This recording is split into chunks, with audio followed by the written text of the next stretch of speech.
Bonjour mes élèves, soyez les bienvenus dans mon canal SVT à la portée. Aujourd'hui, avec le premier module de programme de la SVT, c'est-à-dire le chapitre 1, les réactions responsables de la libération de l'énergie emmagasinée dans la matière organique au niveau cellulaire.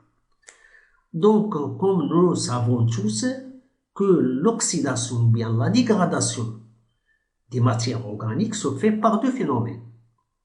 La respiration cellulaire et la fermentation.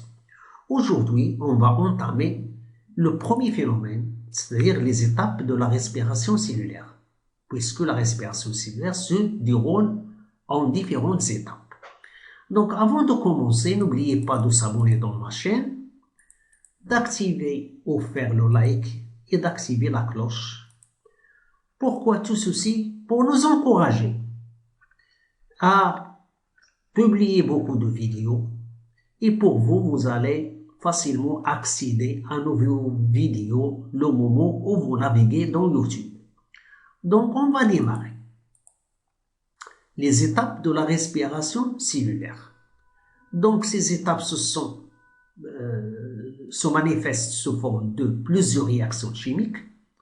Donc, ne vous inquiétez pas. Je vous conseille uniquement d'apprendre et de comprendre la première réaction et les autres réactions, ça vient d'une manière facile. Donc, on va partir. La première étape, le phénomène de la glycolyse au niveau du cytoplasme. Donc, toujours, j'écris ou je cite le phénomène et je cible le lieu où se déroule ce phénomène-là, c'est le cytoplasme. Donc, la glycolyse, qu'est-ce que c'est que la glycolyse? C'est la transformation d'une molécule de glucose en deux molécules d'acide pyruvique. Donc, ça, c'est la définition. Et voilà la réaction. Ce sont des réactions successives. Voilà une molécule de glucose qui va voyager et nous sommes aussi pour la suivre dans ce voyage dans la cellule jusqu'à ce qu'il se dégrade complètement et donne l'énergie qui est énorme, 38 molécules d'ATP. Comment? Cette réaction se fait par une oxydation. Qu'est-ce que c'est oxydation? Oxydation, c'est-à-dire qu'elle perd d'électrons et des protons. Et la réduction, c'est un gain de protons et d'électrons. Par exemple, cette forme-là, NAD+, c'est une molécule, NAD+. Cet NAD+, il va prendre deux électrons et des protons de cette molécule de glucose et elle se transforme à la forme réduite. Donc, il passe d'une forme oxydée à la forme réduite. Comme vous voyez ici, de NAD+, à 2NADH2, qu'on appelle ça, ce sont des transporteurs d'hydrogène, ou bien des réducteurs. Et se transforment en deux molécules d'acide pyruvique, c'est-à-dire CH3, CO, COH. Donc, cette réaction est accompagnée par une formation directe de deux molécules d'ATP. Donc, voilà la réaction de la glycolyse. C'est une transformation d'une molécule de glucose en deux molécules d'acide pyruvique.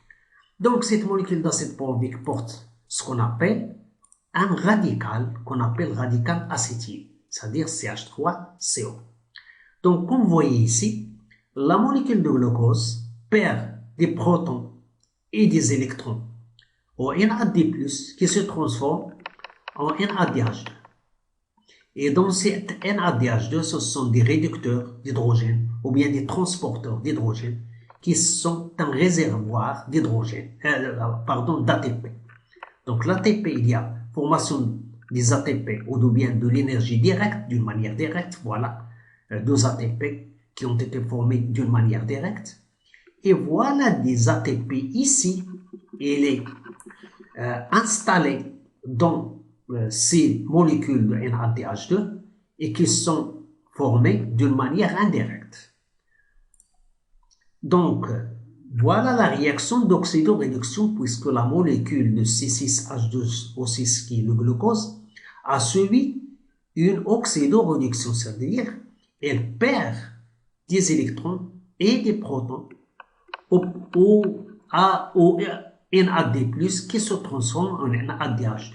Et voilà la réaction d'une oxydoréduction. Voilà NAD+, forme oxydée, gain de protons et 2 électrons, et elle passe à la forme réduite, qui est à dire de NADH2. D'une manière générale, l'oxydation, c'est une perte de protons et d'électrons, et la réduction, c'est un gain de protons et d'électrons. Voilà la première étape. Donc, maintenant, il vous demande, par exemple, d'écrire la réaction de la glycolyse. C'est facile. On va regarder les entrons. Voilà les entrons qui se trouvent au bout de chaque flèche bleue. C'est-à-dire, voilà le bout de cette flèche bleue qui est C6H12O6 plus NAD+, plus 2 ADP plus PI. Et elle donne les sortants. Les sortants, ce sont la fin de la flèche. C'est-à-dire, elle donne quoi? Pardon. C'est-à-dire, elle donne quoi? Elle donne 2 ATP, 2 NADH2 et 2 molécules d'acide pyruvique, comme vous voyez ici. Donc voilà la réaction chimique de la glycolyse. C6H12O6 plus 2 NAD+, plus 2 ADP plus PI, et elle donne 2 molécules d'acide pyruvique, plus 2 ATP, plus 2 NADH2. Le bilan. La glycolyse se déroule dans le cytoplasme en absence d'oxygène, donc milieu anaérobique. Donc cette réaction n'a pas besoin d'oxygène. Elle se déroule en absence d'oxygène. C'est pourquoi on appelle milieu anaérobique. La deuxième étape. Transformation d'une molécule d'acide pyruvique en acétylcoenzyme A au niveau de la matrice en présence d'oxygène. Donc, cette étape se déroule en 3 réactions. La première réaction, c'est-à-dire décarboxylation, c'est-à-dire l'acide pyruvique va perdre une molécule de CO2. Donc, on va enlever un carbone. Et déshydrogénation, c'est-à-dire qu'elle perd d'hydrogène par réduction de NAD+ en NADH2. Comme je vous ai dit, NADH2, ce sont des réducteurs. C'est un réservoir d'ATP. Et la dernière réaction, la liaison coenzyme A avec le radical acétyl que je vous ai dit d'assimiler ou de comprendre ou d'apprendre le moment où je fais la glycolyse. Donc, vous voyez ici, il y a 3 réactions. À partir de ces 3 réactions, on peut écrire la réaction de cette deuxième étape. La réaction chimique est la suivante. 2CH3COCOH, c'est-à-dire 2 molécules d'acide pyruvique, vont perdre quoi? Donc, décarboxylation vont perdre 2 CO2, ainsi, puisqu'il y a 2 molécules de CO2, donc 2 molécules de CO2, les voilà. Et déshydrogénation, elles vont perdre des protons et des électrons qui vont être portés par les NAD+, qui se transforment en NADH2. Donc, il y a réduction de NAD+. Les protons, les voilà. Voilà H ici. Voilà H ici. Qu'est-ce qu'il reste? Il reste le radical, le voilà, lié avec le coenzyme A. Vous voyez? Donc, l'acétyl, et il se forme finalement ce qu'on appelle l'acétylcoenzyme A. Donc, je vous insiste à une autre chose, c'est que dans la cellule avec le coenzyme A, c'est-à-dire CoA. L'acide pyruvique peut entrer dans la matrice, puisque cette réaction se fait dans la matrice. Donc, au niveau de la matrice, se fait cette deuxième étape. Donc, en absence de coenzyme A, l'acide pyruvique ne peut pas entrer dans la matrice. Mais en présence de coenzyme A, c'est l'acide pyruvique entre dans la matrice. Donc, cette réaction se forme avec l'oxygène, donc, ou bien en présence d'oxygène, donc le milieu est aérobique. La troisième étape, le cycle de Krebs, au niveau de la matrice toujours. Qu'est-ce que cycle? Mais le cycle. Le cycle, donc c'est un cycle. Le voilà. C'est un ensemble de réactions d'oxydoréduction cycliques et successives accompagnées de décarboxylation et d'isodrégénation, c'est-à-dire une perte de CO2 et une perte de protons et d'électrons, ce qui permet l'oxydation totale de radical acétyl qui se transforme en CO2. Par exemple, ce que le reste de C6H12O6, la voilà, c'est un composant C2 qu'on appelle ou bien appelé acétylcoenzyme A.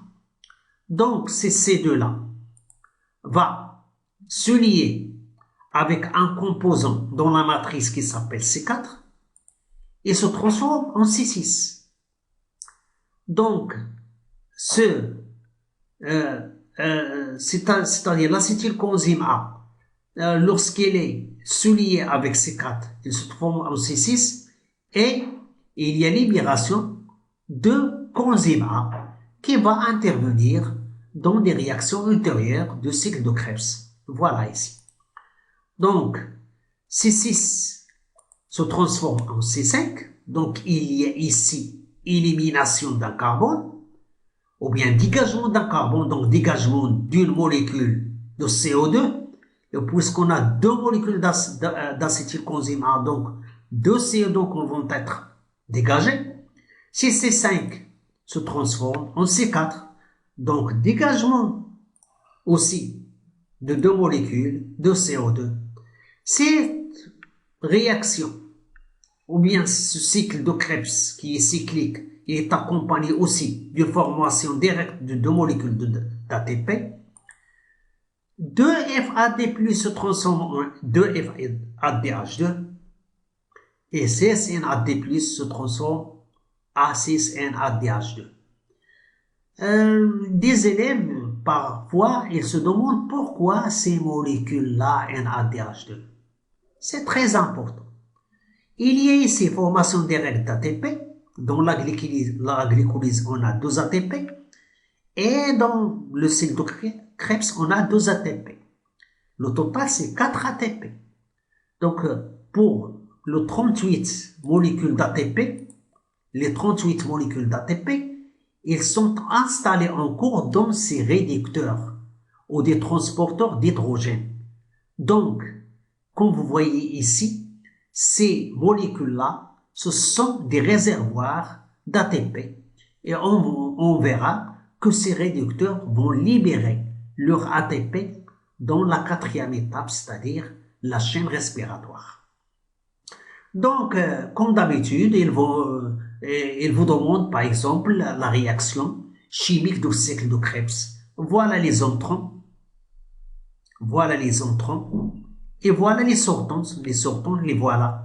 Donc, vous regardez toujours les flèches bleues, les entrants, les sortants. Les entrants, les sortants. On va d'abord commencer par les entrants et on finit par les sortants. Et on voit la réaction suivante. Et voilà. Donc, la réaction suivante de cycle de Krebs. La réaction globale de l'oxydation d'une molécule de glucose, la voilà. C'est la glycolyse et la 2e étape et la 3e étape. Maintenant, la quatrième étape, la chaîne respiratoire et la phosphorylation oxydative au niveau de la membrane interne de la mitochondrie.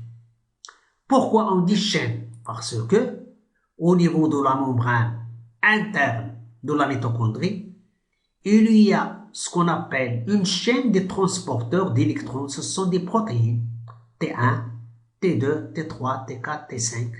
Le total, c'est 5 transporteurs. Donc, c'est pour ça qu'on appelle chaîne respiratoire.